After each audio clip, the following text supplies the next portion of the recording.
Dear students, in continuation of V K Jaiswal video solution series आज हम level 3 की match the column की question 11 to 14 discuss करेंगे। Let's start first question 11। Question 11 में अपने को कॉलम फर्स्ट में इलेक्ट्रॉनिक कॉन्फ़िगरेशन दिया गया और कॉलम सेकंड में उसके कॉरस्पॉन्डिंग एलिमेंट्स के बारे में बोला गया है। तो यहाँ पर S block transition element, D block element. तो ट्रांजिशन एलिमेंट्स हमारे पास क्या होगी? डी ब्लॉक के वो एलिमेंट जिनमें जो डी सब शेल होगा वो पार्शियली फिल्ड होगा, partially filled d sub shell, क्योंकि तब अपने पास वहाँ पर डी डी ट्रांजिशन पॉसिबल होगा। इस वजह से ही हमारे पास जो D10 कॉन्फ़िगरेशन वाले एलिमेंट्स होते हैं उनको डी ब्लॉक एलिमेंट्स बोला जाता है, बट ट्रांजिशन एलिमेंट नहीं। फिर रिप्रेजेंटेटिव एलिमेंट है। रिप्रेजेंटेटिव एलिमेंट में S and P block elements आएंगे except noble gases. Inner transition elements हमारे पास एफ ब्लॉक एलिमेंट्स होते हैं। अब अपने को यही देखना है कि जो इलेक्ट्रॉनिक कॉन्फ़िगरेशन है उसमें लास्ट इलेक्ट्रॉन किस सबशेल में जा रहा है, उससे अपने पास ब्लॉक डिसाइड हो जाएगा। तो यहाँ पर जीनोन है। जीनोन के बाद में हमारे पास जो पीरियड स्टार्ट होता है दैट इज 6s, तो 6s2। फिर उसके बाद हमारे पास इलेक्ट्रॉन्स जो जाएंगे किसी भी पीरियड में, जैसे कि हमारे पास जीनोन के बाद में 6 पीरियड स्टार्ट हो रहा है तो पीरियड स्टार्ट होगा 6s से, पीरियड खत्म होगा 6p से। ठीक है। अब इसके मिडिल में हमारे पास आ जाएगा यहाँ पर 5d और 4f। तो पहले आप इलेक्ट्रॉन किसे भरेंगे? पहले आप 6s2 भर देंगे, फिर हमारे पास 5d1 भरा जाएगा। इस 5d1 के बाद में आप f सब सेल में इलेक्ट्रॉन भरना स्टार्ट करते हैं, 4f14 इसमें भर दिए जाएंगे। उसके बाद में हमारे पास यहाँ पर एडिशनल इलेक्ट्रॉन फिर भरे जाएंगे। ठीक है। तो हमारे पास जो लास्ट इलेक्ट्रॉन यहाँ पर कॉन्फ़िगरेशन अपन देख रहे हैं वो 5d10 आ रहा है, यानी अपना लास्ट इलेक्ट्रॉन कहाँ एंटर कर रहा है? डी सब शेल में इलेक्ट्रॉन एंटर कर रहा है। और ये d10 कॉन्फ़िगरेशन होने की वजह से यहाँ पर डी डी ट्रांजिशन नहीं होगा, नो डी डी ट्रांजिशन, इसलिए ये ट्रांजिशन एलिमेंट नहीं कहलाएगा बट डी ब्लॉक एलिमेंट ये कहलाएगा। इसलिए यहाँ पर हमारा जो हो जाएगा वो हो जाएगा आर ऑप्शन। ठीक है। इसी तरह से अपन दूसरे में देखें, यहाँ पर दिया हुआ है रेडोन। इसके बाद हमारे पास 7 पीरियड स्टार्ट होता है तो 7s2 हो गया। 7s2 के बाद में 6d1 और 5f14। अब यहाँ पर डी सबशेल जो है वो भरा हुआ नहीं है कम्प्लीटली, पहले यानी एक डी भर दिया था, उसके बाद में एफ सब सेल में इलेक्ट्रॉन भरना स्टार्ट किया और लास्ट इलेक्ट्रॉन अपने पास किस में गया? एफ सब सेल में। इसलिए ये कौन सा एलिमेंट हो जाएगा? एफ ब्लॉक एलिमेंट हो जाएगा। एफ ब्लॉक एलिमेंट्स को अपन बोलते हैं इनर ट्रांजिशन एलिमेंट, यानी यहाँ पर हमारे पास हो जाएगा टी। ठीक है। इसी तरह से यहाँ पर देखें जीनोन में, अब यहाँ पर हमारे पास 7s से स्टार्ट हो रहा है 7s2। ठीक है। इसके बाद यहाँ पे 6s2, 6p6, 5d10, 4f14, ये सभी के सभी एलिमेंट्स हमारे पास इससे पहले वाले ग्रुप में। जो लास्ट इलेक्ट्रॉन जा रहा है वो किस में जा रहा है? 7s2 में जा रहा है। ठीक है। क्योंकि हमारे पास ये जो 4f14, 5d10, 6s2 और 6p6 ये कॉन्फ़िगरेशन अपने पास कहाँ पे यूज़ हो जाएंगे? यहाँ पर रेडोन में। यानी यहाँ तक का कॉन्फ़िगरेशन यदि आप बोलना चाहें तो ये हमारा जो कॉन्फ़िगरेशन है ये बराबर है किसके? रेडोन के।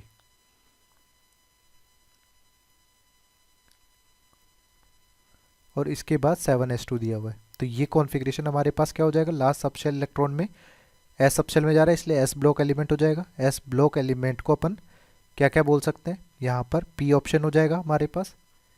इसके साथ ही यहाँ पर रिप्रेजेंटेटिव एलिमेंट्स में भी आ जाएगा, तो पी और एस यहाँ पर मैच कर जाएंगे।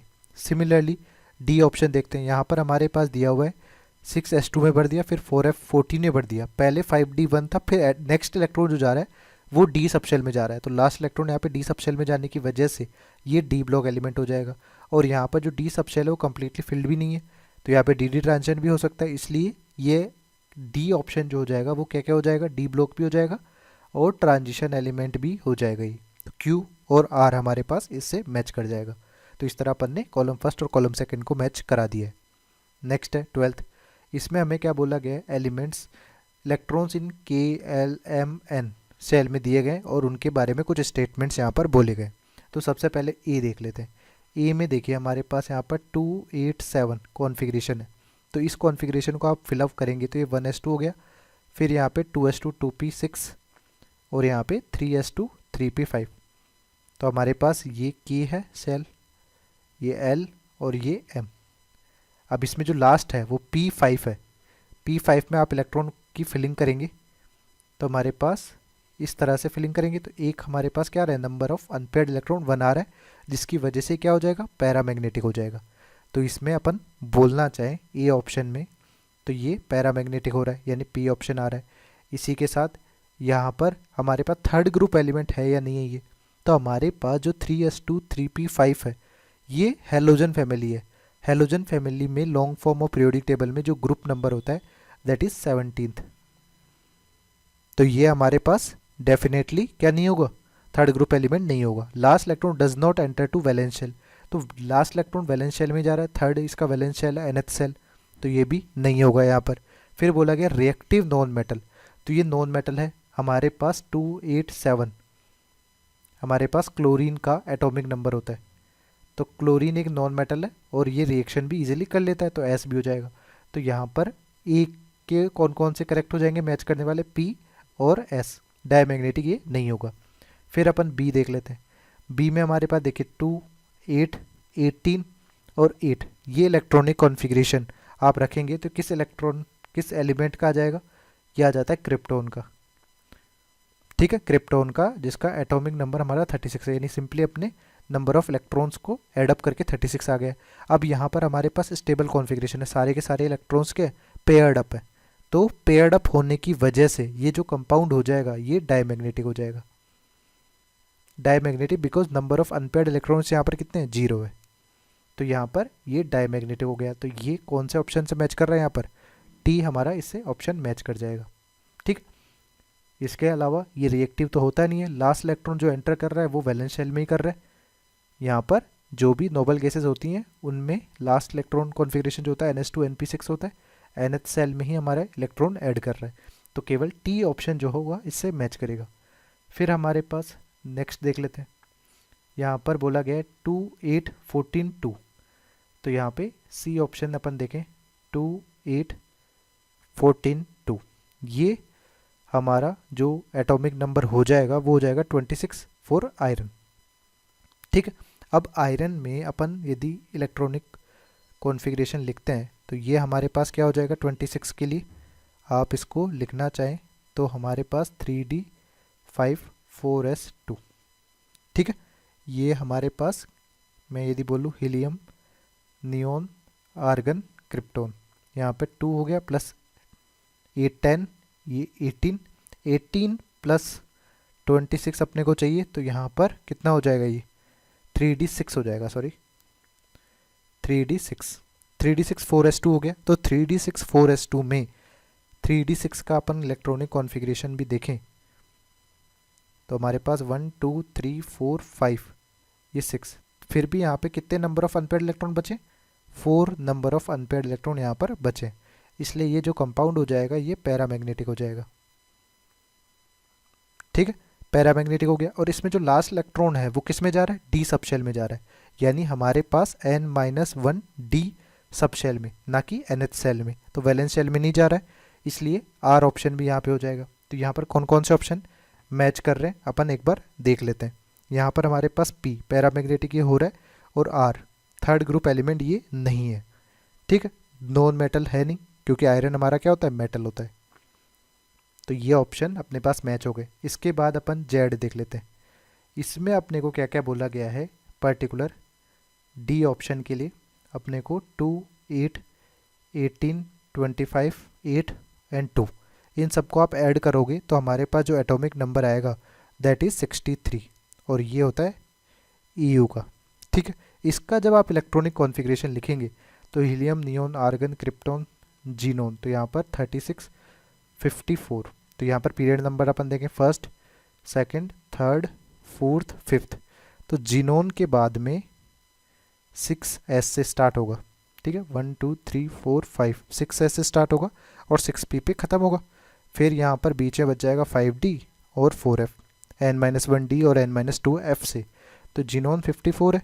अब अपने को 63 एटॉमिक नंबर सेटिस्फाई करना है, यानी 9 इलेक्ट्रॉन्स और ऐड करने अपने को, तो यहाँ पर 6s2 हो जाएगा और 4f7 हो जाएगा। तो लास्ट इलेक्ट्रॉन हमारे पास किस में जा रहा है, f सबसेल में जा रहा है, और 4f7 में हमारे पास नंबर ऑफ अनपेयर्ड इलेक्ट्रॉन्स भी कितने हो जाएंगे, 7 हो जाएंगे।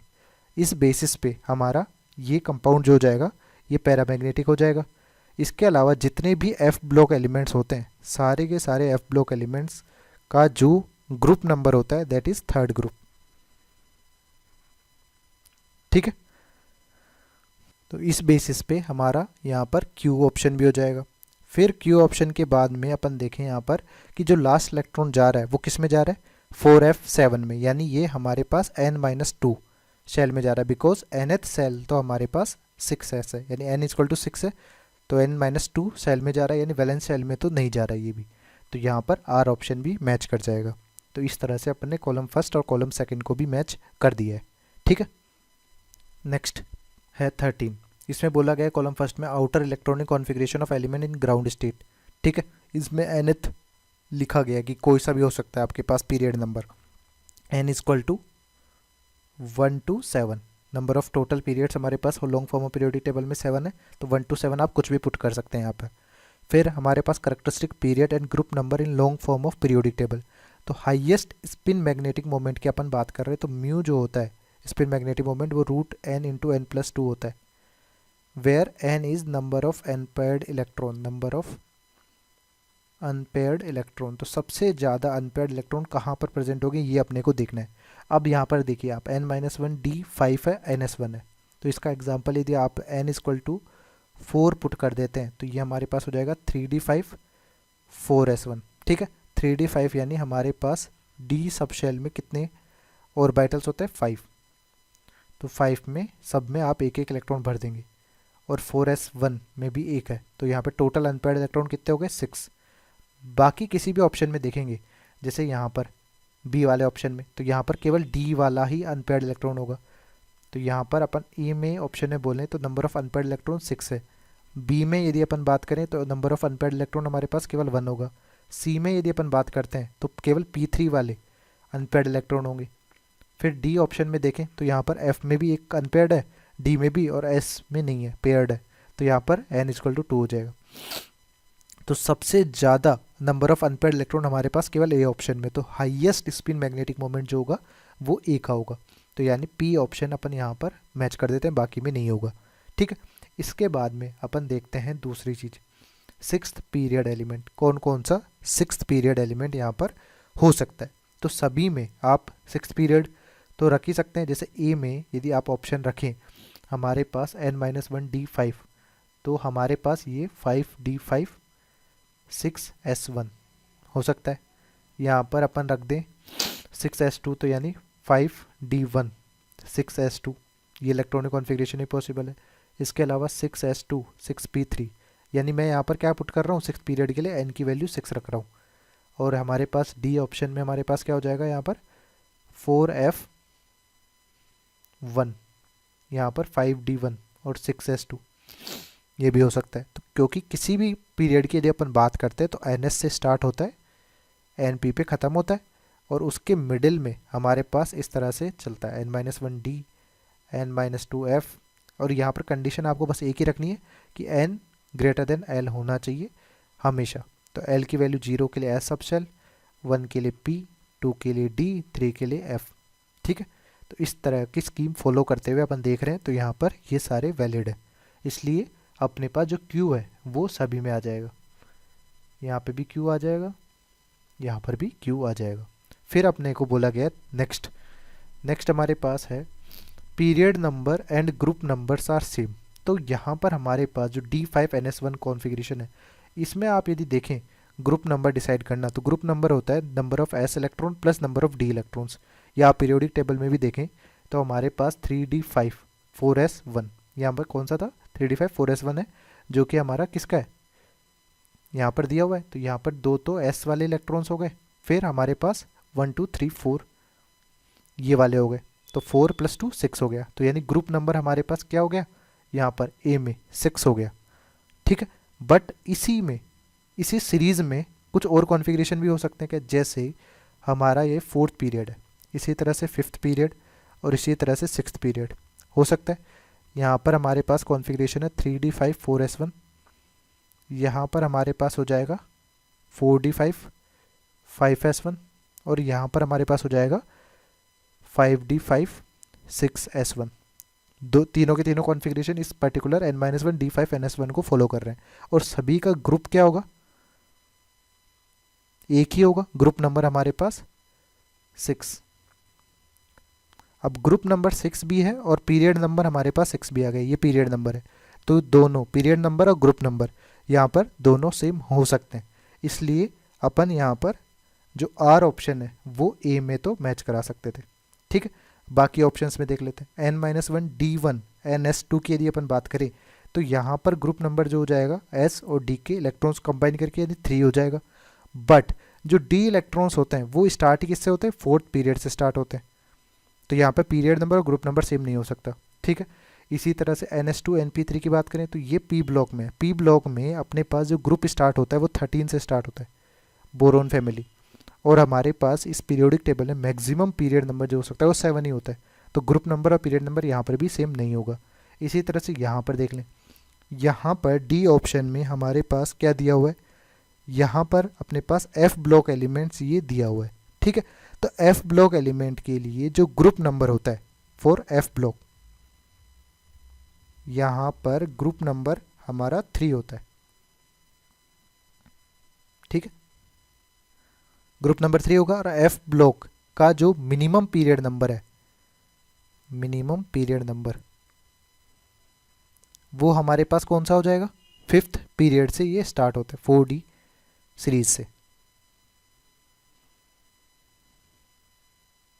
सॉरी नहीं, ये मिनिमम पीरियड जो होगा 6th होगा एफ ब्लॉक के लिए।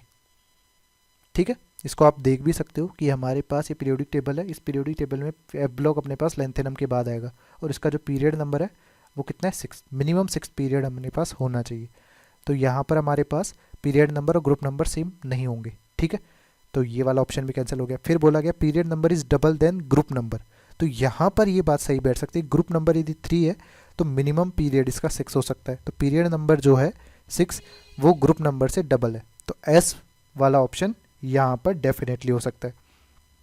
ठीक है, और यहाँ पर ns2 np3 की बात करें तो यहाँ पर ग्रुप नंबर हमारे पास क्या होगा, आप यदि कॉन्फ़िगरेशन देखें ns2 np3 का, तो ns2 np3 हमारे पास ये है 15th, तो 15th ग्रुप नंबर है, तो इसका 2 टाइम्स करोगे आप तो 30 पीरियड नंबर होगा, विच इज़ नॉट पॉसिबल, तो यहाँ पर भी नहीं होगा। यहाँ पर अपन देखें तो यहाँ पर ग्रुप नंबर क्या है, 3 है, क्योंकि s और d इलेक्ट्रॉन्स को काउंट करने पे 3 आ रहा है, तो पीरियड नंबर हमारे पास ये भी 6th हो सकता है।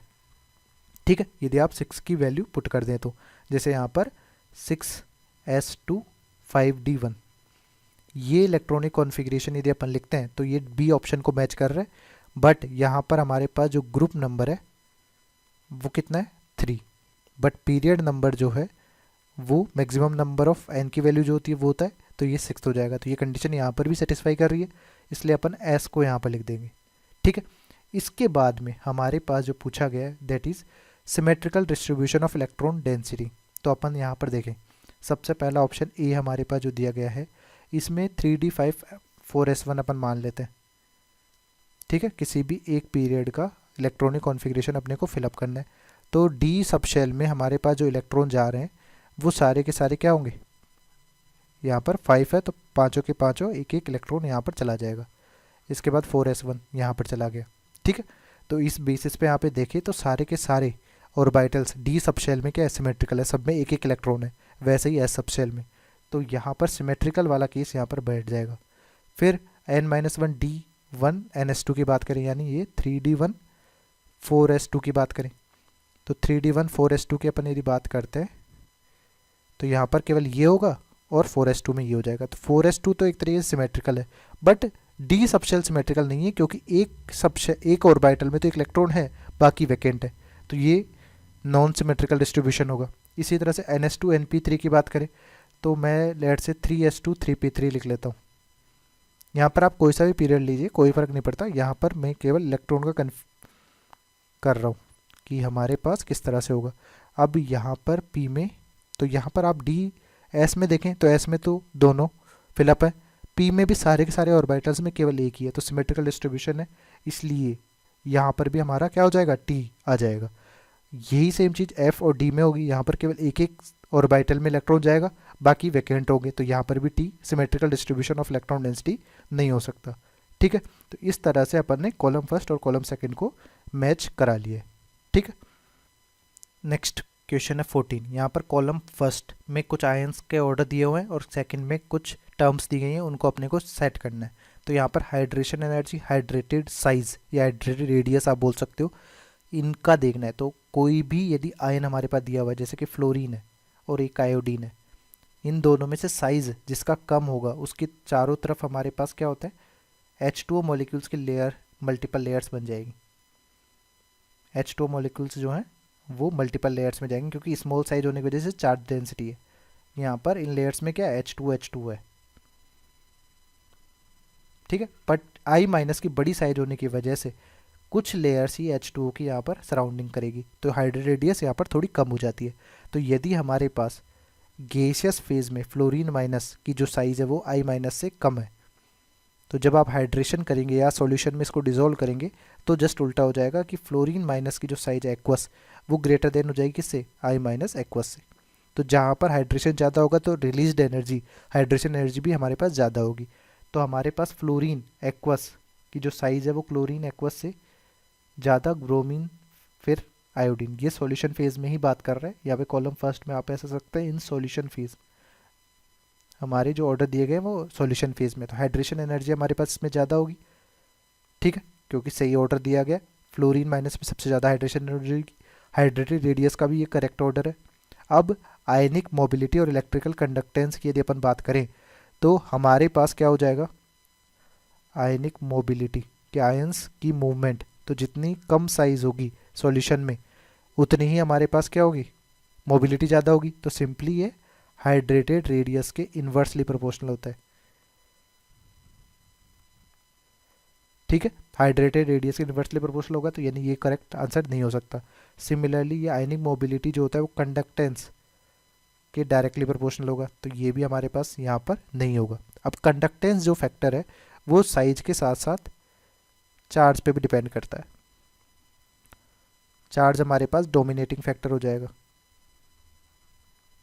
बट यहाँ पे चार्ज भी सब पे -1 यूनिट ही है, तो चार्ज तो सेम है, साइज के बेसिस पे ही आप देखोगे साइज हमारे पास जिसका F माइनस का सबसे ज़्यादा है उसकी इलेक्ट्रिकल कंडक्टेंस सबसे कम होगी, तो यहाँ पर ये ऑर्डर सही नहीं बैठेगा।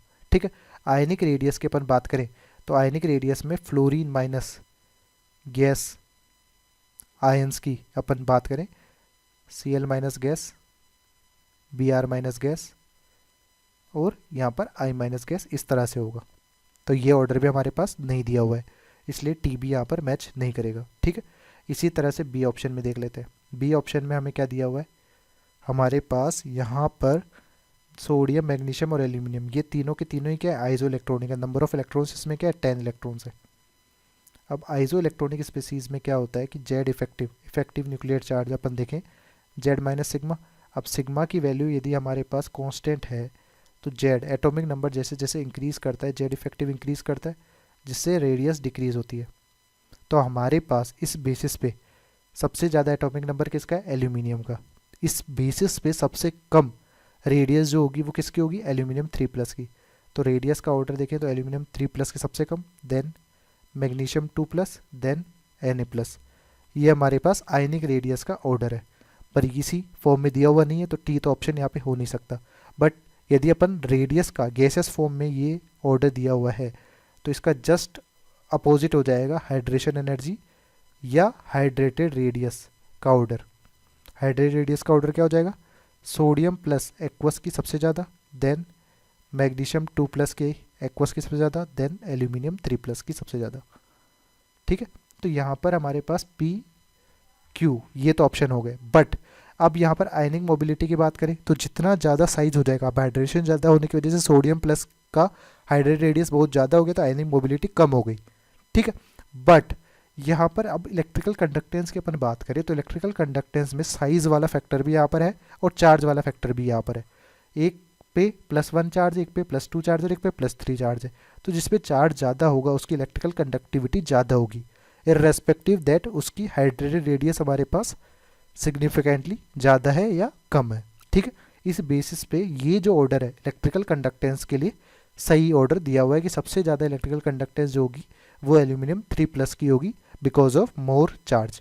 इसलिए यहाँ पर एस ऑप्शन भी मैच कर जाएगा। ए ऑप्शन में अपन ने एस क्यों नहीं मैच किया था, क्योंकि उस पर चार्ज हमारे पास सिमिलर था, तो अपन साइज फैक्टर को इंक्लूड करेंगे फॉर कंडक्टेंस ऑर्डर। ठीक है, इसी तरह से यहाँ पर लिथियम सोडियम पोटेशियम की बात करें तो लिथियम सोडियम और पोटेशियम टॉप टू बॉटम में यदि आप जा रहे हो तो रेडियस हमारे पास इंक्रीज होती है। ये आयनिक रेडियस की बात हो रही है, तो आयनिक रेडियस के बेसिस पे ये जो ऑर्डर दिया हुआ है ये करेक्ट है, तो यहाँ पर टी तो सबसे पहले आ जाएगा। फिर अपन देखते हैं यहाँ पर हाइड्रेशन एनर्जी, तो हाइड्रेशन एनर्जी के बेसिस पे यहाँ पर देखें तो ये ऑर्डर नहीं होगा, हाइड्रेटेड साइज का भी नहीं होगा, क्योंकि हाइड्रेटेड एनर्जी और हाइड्रेटेड रेडियस का जो ऑर्डर होगा वो हमारे पास क्या होगा, लिथियम प्लस एक्वस का सबसे ज़्यादा, then sodium plus aqueous, then potassium plus aqueous. ठीक है, तो ये पी और क्यू तो होगा नहीं। आयनिंग मोबिलिटी की यदि अपन बात करते हैं कि आयनिंग मोबिलिटी, तो हाइड्रेटेड रेडियस हमारे पास सबसे कम किसकी है, के प्लस की, तो आयनिंग मोबिलिटी भी हमारे पास सबसे ज़्यादा इसी की होगी, तो आर हो जाएगा यहाँ पर। इलेक्ट्रिकल कंडक्टेंस की बात करें तो इलेक्ट्रिकल कंडक्टेंस भी हमारे पास हाइड्रेटेड रेडियस के बेसिस पे देखेंगे तो ज़्यादा हो जाएगी, तो आर एस टी हमारे पास यहाँ पर हो जाएगा। फिर अपन देखते हैं यहाँ पे chromium 2 plus, chromium 3 plus, chromium 6 plus, तो नंबर ऑफ प्रोटॉन्स सब में सेम है। आप क्या करते जा रहे हैं, कैटायन का चार्ज बढ़ाते जा रहे हैं, यानी नंबर ऑफ इलेक्ट्रॉन्स रिमूव करते जा रहे हैं। नंबर ऑफ इलेक्ट्रॉन्स रिमूव करते जाएंगे तो यहाँ पर ई बाई पी रेशो जो है वो डिक्रीज होता जाएगा, ये डिक्रीज होता जाएगा तो साइज भी डिक्रीज होती जाएगी, साइज डिक्रीज होगी तो हाइड्रेशन ज़्यादा होगा, तो हमारे पास हाइड्रेशन एनर्जी और हाइड्रेटेड रेडियस का ऑर्डर ये करेक्ट हो जाएगा। अब ये पी और क्यू यदि हो रहे हैं करेक्ट, तो आयनिक मोबिलिटी और आयनिक रेडियस तो होगा नहीं। इलेक्ट्रिकल कंडक्टेंस की भी बात करें तो यहाँ पे चार्ज जो हो रहा है वो लगातार इंक्रीज हो रहा है, लगातार चार्ज इंक्रीज होने की वजह से यहाँ पर इलेक्ट्रिकल कंडक्टेंस भी क्या होगी, इंक्रीजिंग ऑर्डर में ही होगी, इसलिए यहाँ पर अपन एस ऑप्शन को भी मैच करा देंगे। क्लियर है, इस तरह से अपन ने कॉलम फर्स्ट और 2 को मैच कर लिया है।